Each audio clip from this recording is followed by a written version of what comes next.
What's going on, guys? It's CJ aka Darrow aka Gorax, and I'm back and we're talking again about Quest. So I'm just going to run through a few of the common questions that I'll receive from friends, family, co-workers, things like that. Basically about what I do, why I do it, and things like that. So the main focus of this one will be Quest, so let's get right to it. Quest is generally a sometimes 4 to 5 day LARP event. This time I think we've got 7, depending if you count the day that you leave. But it's basically just where everyone comes in costume, in character, and brings as much medieval, immersive things as they can. So if you come to the White Bull camp, you'll often find that I'm pretty heavy into roleplay. I'm pretty heavy into immersion. I like to make everything as realistic as possible. So I'll have a lot of things made out of wood. I have a lot of things just laying around, like bones. We made a fake garden with small little plants and vegetables growing in it, and obviously it serves no purpose other than to just look cool when you walk past it, and that's what I focus on. I'm not the best fighter, I'm not the best tactician or the best political voice, but hell yeah, I'll make shit look good. Try and make a YouTube video and then this is happening. Can you keep it down, please? Excuse me. What I expect most of the times I go to Quest is a lot of shenanigans. If you're going there to experience what I would say is 100% realistic interpretation of medieval or fantasy life, you're not going to get it. You won't. It's not designed that way. It's designed as a thing where you make your own adventure. And a lot of people like to have fun, so you'll get these strange, kooky characters running around.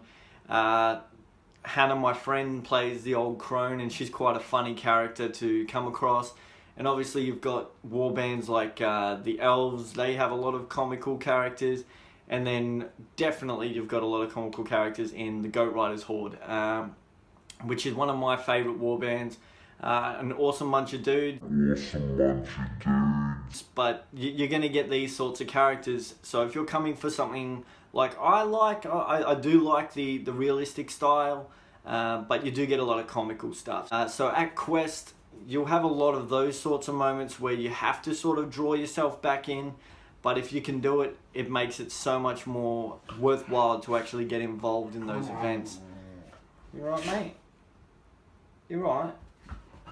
Where you fucking... Look at this wanker. What are you doing? Huh? Yeah. You've had that your whole life, you dickhead. Anyway.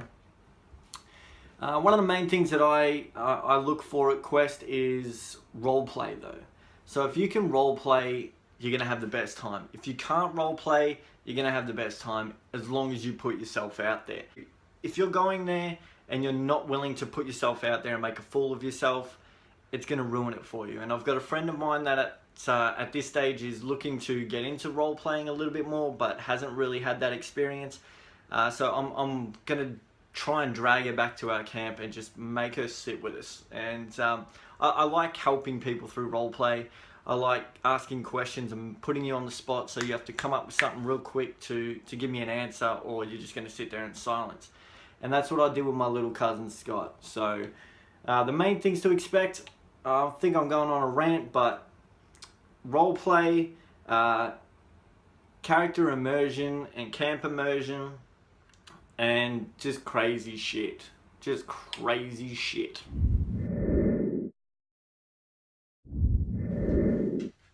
There's different ways that you can make it fun. For me, it's role-playing. I like to role-play. I like to... On your bed! Get on your bed! Hey! Get on your bed! Get up! Sit there. Kids, right? How to make it fun is... Oh, you are fucking with me!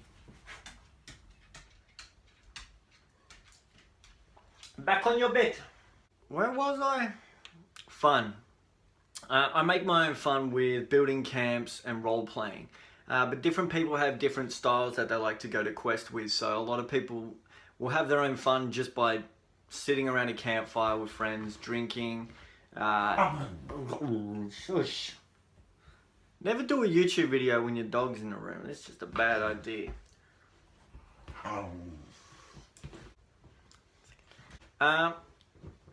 For me, having fun is having an experience that I can't have in the real world. And that's a big part of what I do, even on Friday nights, but at Quest, that's my jam. I love Quest so much that you'll notice that as soon as Quest is over, I go through my Quest depression, and then as soon as I feel like it's maybe 2 or 3 minutes after Quest, I'm planning for the next one.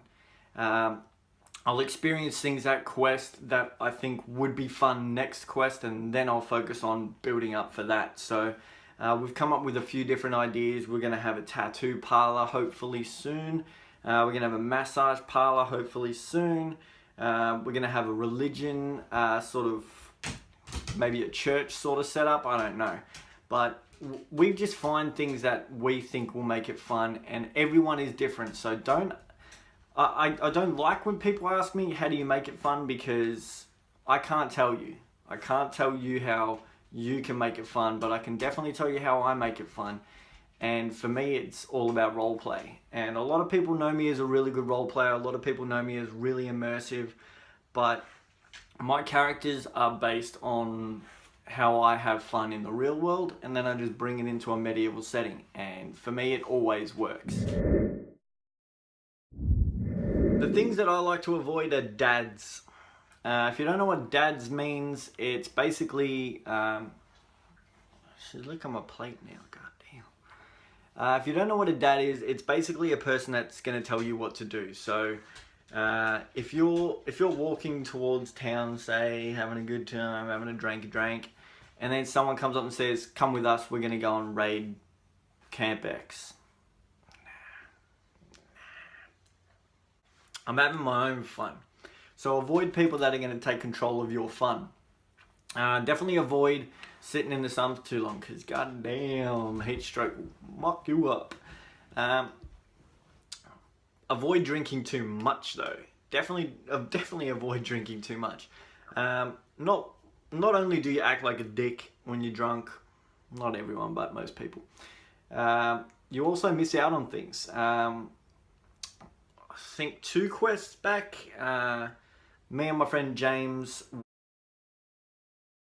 we may have had a little bit of a drink-a-poo and got completely wrecked one night. And then the next night was the final battle, and we literally woke up in the battlefield. So where I set my camp up was, say it was like split down, half on this side, half on that side. We were camped right there, and we had this little tiny camp. This kind of looks a bit gay, but we had this little camp right there, just right there. And then everyone sort of crushed in, and we woke up to people outside our camp, 2 armies facing off against each other. So we're in the tent trying to put our shit on, and then we just sort of come out into the battlefield, and that was awesome. But drinking made it really hard. I was like so hungover, it was ridiculous. Another thing to avoid is just basically anything unimmersive, because the more modern shit you come across, the harder it is for you to get into character, for you to stay into character, and for you to actually enjoy yourself. So avoid drinking too much, avoid the other thing I said, and then the last one. Immersion. Who I fight for is myself. Camp White Bull, I don't represent any groups at all. Usually I'll either run with the Goat Rider Horde, which I'll fight with them, but I don't fight for them. I don't follow orders of anyone. I've also got now a strong connection with the Imperials. Color-wise, we just match, so we look good. But I don't follow their orders as well. They'll tell me to do things, and if I feel that it works for me, I'll do it. But if I don't, I'll just like, nah. So I don't fight for anyone. I like to fight for myself. I like to fight for the things that I want. So if I feel that something's going to be profitable for me or my camp, then I'm doing it. I'm not going to do anything for anyone else, because Darrow as a character is a selfish bastard, and if you want something, get it yourself or pay me. I'll fight anyone. I don't pick and choose generally. I do like to fight the Bretons because I have a long character history with them. Last quest was awesome, and big shout out to Will for coming out and kicking my ass. Crushed my tankard up, so I had to get this puppy. And then big shout out to James for buying this big puppy. But hang on. So I don't pick and choose. I'll fight anyone. I'll fight Goat Riders, I'll fight Imperials, I'll fight Orcs. Everyone I'm connected to, I don't care, I'll fight you. So if you're going to quest and you're only focused on fighting one group, you're not going to be able to do it, because everyone's eventually going to attack you. So just get used to fighting everyone and being friends with no one. That's how I play it. It doesn't work that way for everyone, but for me, that's how I roll.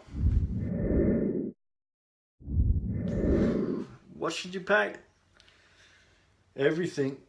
If you've seen my videos, check my other videos, but when I pack for quest, I pack hard.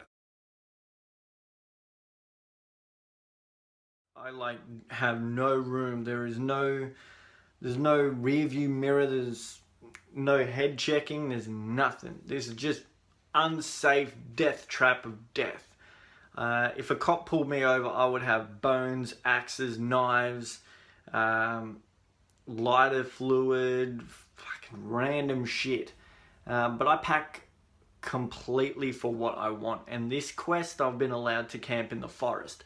So what I want this quest is minimal shit. So I'm going to have a tent, 2 chairs, and a fire pit.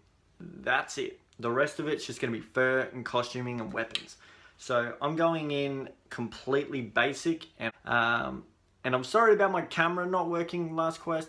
You didn't get to see everything, but I had some cool shit set up. So, but yeah, this quest, pack everything that you need. So focus on hygiene, of course, so you don't want to smell like a turd while you're walking around. So keep some deodorant, cologne, and perfumes and shit, because you don't want to smell. But definitely put in everything you need to survive on food-wise and water-wise. Water is a big thing. I don't drink a lot of water, but when you're running around in the heat and you're dehydrating yourself, if you're drinking just alcohol, you're not going to make it. You ruin yourself way more.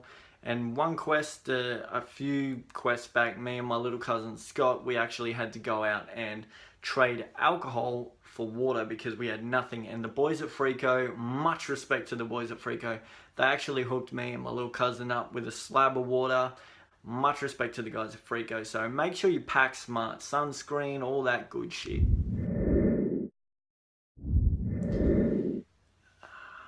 I am my character.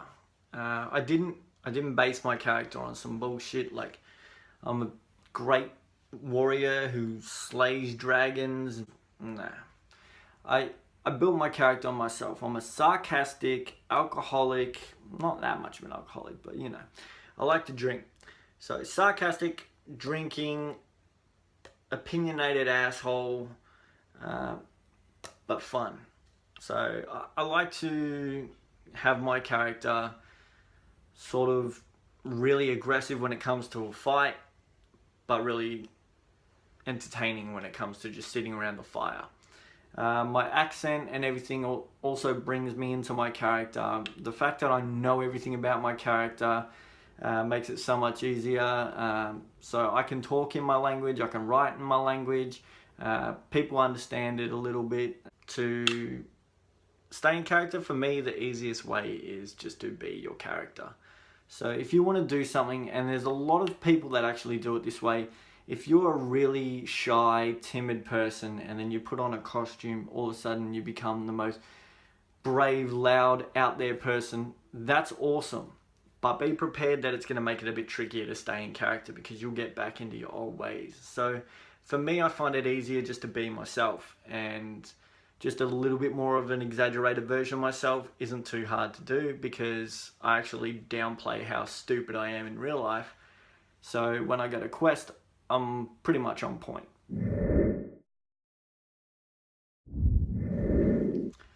The best thing about Darrow for me is the amount of effort that I've put into this guy. I have my own language, I have my own religion, I have my own accent. Well, it's not my own, I actually stole it from Vikings. It's a mixture between Ragnar and Floki, which you hear when I talk to my dog, I talk in my accent. But yeah, the sheer amount of time that I've put into this character. He's got a full family history, a full homeland and map, and the reason why they're in power where they are. Full reasons to why he's in Estra, why he's in Althea, why he fights with this group. Everything about my character is planned out. There's no need for me to worry about if I was in a bigger warband, say I was a part of the Bretons, say. If I was a Breton and I decided that I hated the Orcs or something, and then the Bretons join up with the Orcs and they're friends, now I've got to just be friends with these people? No, it doesn't work for me. So in my eyes, my character is so solo that I can do anything. I have no limitations to what I can do, and everything is my choice, and that's the best thing about my character. I'm not connected in any way, not shackled down, not anchored anywhere. I'm completely free, and that's the best thing about my character. I can do whatever I want. So thanks for watching, guys. That's just a few quick questions that I get and a few quick answers. Some of them were more ranty than others, and I don't know if I stayed on topic. I'm not very good at this sort of thing, but screw it. Skål. Peace.